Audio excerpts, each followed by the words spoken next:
আলহামদুলিল্লাহ, আমরা যে অবস্থায় যখন যে অবস্থায় থাকি না কেন, রোগে থাকি, শোকে থাকি, বিপদে থাকি, মুসিবতে থাকি, জেলে থাকি, রিমান্ডে থাকি, হামলায় থাকি, মামলায় থাকি, যে অবস্থায় থাকি না কেন, আমরা সবসময় সর্ব অবস্থায় সেই মহান সৃষ্টিকর্তা আল্লাহ রাব্বুল আলামিনের শুকরিয়া আদায় করি। আলহামদুলিল্লাহ, আমাদের উপরে একের পর এক বিপদ এসেছে।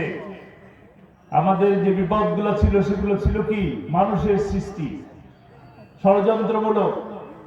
আমাকারু আমাকারুল্লাহ আল্লাহু খায়রুল মাকিরিন। ষড়যন্ত্রকারীরা ষড়যন্ত্র করে, চক্রান্ত করে, আর মহাপরিকল্পনাকারীকে হে আল্লাহ। আল্লাহ রাব্বুল আলামিন আমাদেরকে দীর্ঘ 17 বছর পর একটি মুক্ত পরিবেশ সৃষ্টি করে দিয়েছেন।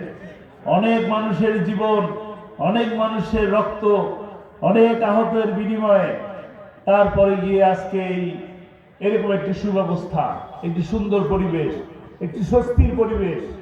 এই স্বস্তির পরিবেশ ছিল না। আমরা স্বস্তির মধ্যে ছিলাম না।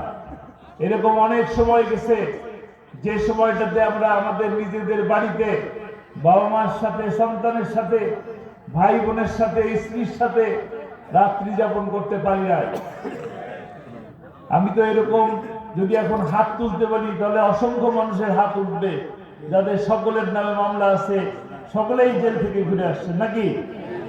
তো সেই অবস্থা থেকে আল্লাহ তাআলা অসীম দয়া, অসীম মায়া, অসীম করুণা করে আল্লাহ তাআলা আমাদেরকে সেই জালিমের হাত থেকে মুক্তি দান করেছেন। ঠিক কিনা? আমরা যতই চেষ্টা করি না কেন, সেই চেষ্টায় কি কাজ হয়েছিল? কাজ হয় নাই। আল্লাহ দয়া ছিল, আল্লাহ মায়া করেছেন, দয়া করেছেন, তারপরে এই মুক্তি দান করেছেন। আমরা সেই আল্লাহ দরবারে শুকরিয়া আদায় করি। এটা কি? এটা নতুন একটি বিজয়, নতুন বিজয় না? 16ই জুলাই থেকে 5ই আগস্টের পর্যন্ত আপনার আমার, আমাদের সন্তান সমতুল্য কলিজার টুকরা সন্তানেরা, এই ছাত্ররা, ছাত্রীরা, তারা রাজপথে আন্দোলন করে এই পরিবেশ সৃষ্টি করে দিয়েছে। এই তাদের একার আন্দোলনে কি সম্ভব হয়েছে? তাদের সাথে তাদের পিতামাতারাও ছিল, শিক্ষকরা ছিল, শিক্ষকীরা ছিল, মুরব্বীদের দোয়া ছিল, বিভিন্ন সংগঠনের পিছন থেকে সহযোগিতা ছিল। সমস্ত কিছুর বিনিময়ে 2000 মানুষের জীবন, 14,000 মানুষের রক্ত, অসংখ্য মানুষ হাসপাতালে এখনো কাতরাচ্ছে। সেই সমস্ত মানুষের রক্তের বিনিময়ে আজকের এই স্বস্তি নাকি? আল্লাহ তাআলা বলেন না, ফাইন্নামাল ইউসরি ইউসরা, কষ্টের পরেই আল্লাহ তাআলা কি দেন? স্বস্তি দেন, আরাম দেন।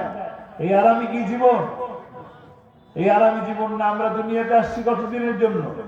সামান্য কিছু সময়ের জন্য এই দুনিয়াতে আল্লাহ তাআলা আমাদেরকে পাঠিয়েছেন।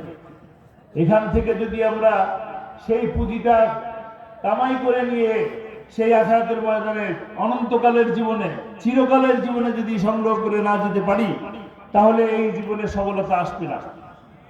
আমরা কি সবাই সফল হতে চাই? সফল হওয়ার জন্য এইখান থেকে কিছু কাজ করতে হবে।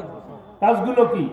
আমরা যদি আজকে ঢাকায় বেড়াতে যাই, ঢাকায় বেড়াতে গেলে আপনি কয়দিনের জন্য যাবেন? 5 দিন 10 দিন। 5 দিন 10 দিনের জন্য গেলে আপনি কি নেবেন? কতগুলি সোয়েটার, শাল, মাফলার, পাঞ্জাবি, লুঙ্গি, পায়জামা, এই তো। আর এখানে আমরা এসে করি কি? এই দুনিয়ার এই 20